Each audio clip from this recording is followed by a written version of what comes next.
just had to turn the fridge off. It makes too much noise when I'm shooting videos, and I'm eating some Promite toast. Not to be confused with the Australian Vegemite, which is super duper popular.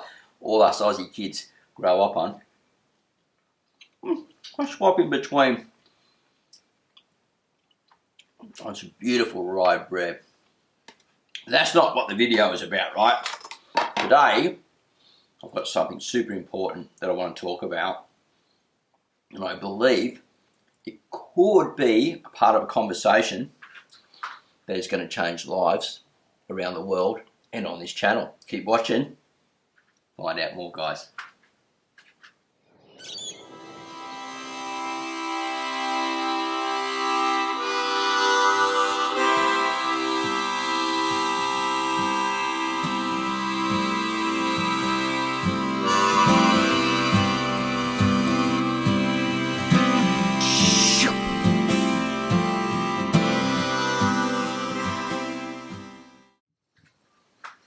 So I promise I'm just about ready. I've got a bowl of whole grain cereal here, some mueslis and different things that I blend in. And then later on, morning tea, mountain red papaya, these round ones. I'm pretty sure it's like from the video last year, this is the variety that grows further south and it's still a red. Really want to get the seed out of this to try and get more self-sufficient. And that's really what this video is about. It's about the upcoming problems and issues ahead that we may have and may have to endure.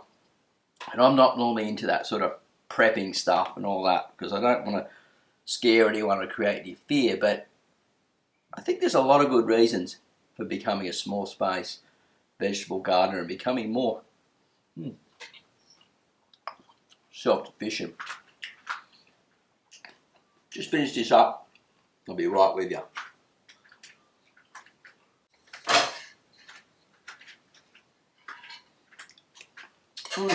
Last bite.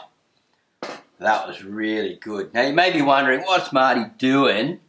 Talking about Promite, Vegemite, and mountain papayas and all that type of stuff and cereal. Well, I'm going to do something to make it interesting. No, I'm just joking. What I want to do is talk to you about the future of small space vegetable gardening. See, we're going through current times at the moment that we have never been through before. Probably the closest would be some of us, our great-grandparents like myself, who would have went through the Depression, and my grandparents as children would have went through that.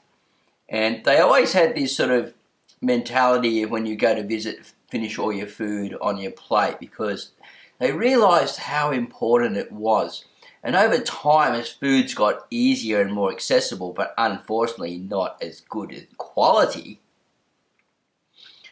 we seem to regard it as not as important anymore. You know, the waste of the amount of food that's thrown out in waste is absolutely amazing.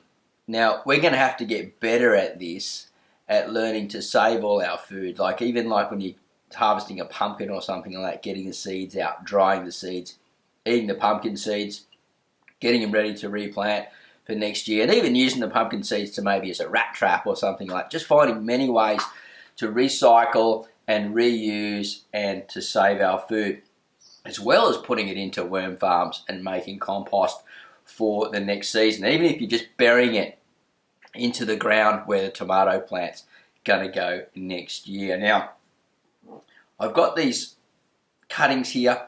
So this is my mint. It's a tropical mint and it's really, really spicy, and it's called Vietnamese mint. Got some cherry tomatoes here. You can see those root systems in there. Pretty happening, full of roots now, ready to go into the ground. Both of these, and some sweet basil here. Now I started these off in water with a little bit of rooting hormone, and there's a tiny little bit of hydroponic in there to feed the system, because I like to get the roots as big as possible before I even plant it out into pots or in a little small space section in the garden. I'm trying to fill up as much space as I can and get as self-sufficient as I can, as well as produce these videos, do my jobs, work, be a dad, all that stuff. I know it's busy for all of us. And sometimes we look back, but it's all about time management and thinking ahead. So when we're taking cuttings, say for example, off a basil plant, below the leaf node, a couple down, putting it in some water, we're in a nice warm spot, getting it to shoot again, we can turn it into hundreds of plants over time. Well, maybe not hundreds, but quite a lot, right? And to regrow these herbs on. Herbs strike really easy from either a cutting or a layering into the soil. And we can multiply our food quite easily then. And herbs are used quite a lot. They're one of the most undervalued things that we can grow, I believe, in a small space. So by looking at plants that we can multiply easily and not take up too much of our time, and look at the way that we can actually plant them in layers, so in a permaculture situation, which a lot of people are doing now in small spaces. So you've got your high canopy, your mid canopy and your low canopy. So you might have a pyre up high like I do. In the middle somewhere there might be some tall beans or something growing in the background. Down below something that likes a bit of shade, such as like this mint, which really loves a bit of a shade. This is my low growing tropical plant that I put into wraps and things like that, into salads, spice it right up. It's just insane. Like these three, cherry tomato, basil and that with a little bit of lettuce, got a mini salad straight off the rack. And if you're lucky, throw in a bit of extra microgreens, you're ready to grow. And you go and you put on like 1/3 of your plate in food. And if you're growing some sprouts and things like that, you put on some even more. Now, it's not impossible to do if we think and plan ahead, because, you know, we don't know what this future is going to hold for us for quite some time. I know that's not affecting everyone, but other people are affected much harder, and we just don't know what's around the corner. And look, living like this is much more healthy for our mental health. We're stuck inside a lot more. We're not getting to see our friends a lot more. Like my local club, I'm actually attending a gardening club. By the time this video is out, I'll probably even be there right now as you're watching this, if you're watching it on Monday Australian time. But I surf, the board riders club's closed. I don't get to go to that, so I only get to see the crew out in the surf, or if I get in touch with one of my mates, hey, you want to go for a paddle? A few people drop around. But you know what I mean, like my mum, she can't go to her CWA meetings and run the cafe and things down in Sydney. She's 83, 84, loves doing that, making the scones and everyone meeting up and going down the mall and having a cup of coffee and all that. A lot of that stuff's been taken away. So we do have a little bit more time because we're working, a lot more people are working at home and things like that. And if we time manage well and look at our small space gardens and plan them well, we really can get more self-sufficient. Now, someone did mention something in a comment. So if you're watching this, guys, people who've made those comments about small space gardening, that you want to see more of it and you're really interested in it, I believe partly it's because you're worried about, you want to have more food, and you even love gardening as well, and you want to learn how to grow more food, and you just like watching the vlogs. So I want to hear what you think about the current times. I don't want to get too full on about everything, and nothing political, all that type of stuff.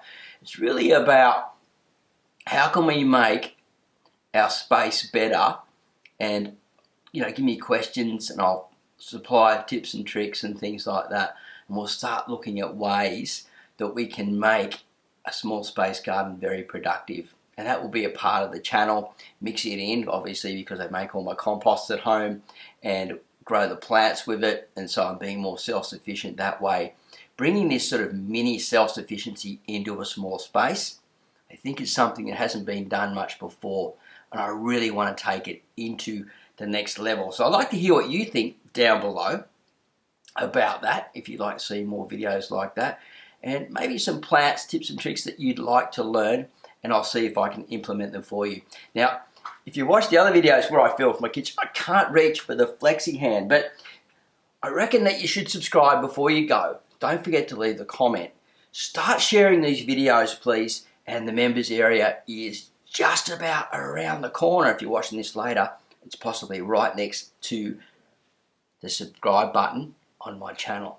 Really cool stuff going in there. Worm Wranglers, have a great day. Happy gardening. We'll see you at the next video. Double flexi hand. Real soon. Bye for now. Oh, Marty's Garden t-shirt. Stepping back 3-4 years ago. Ciao.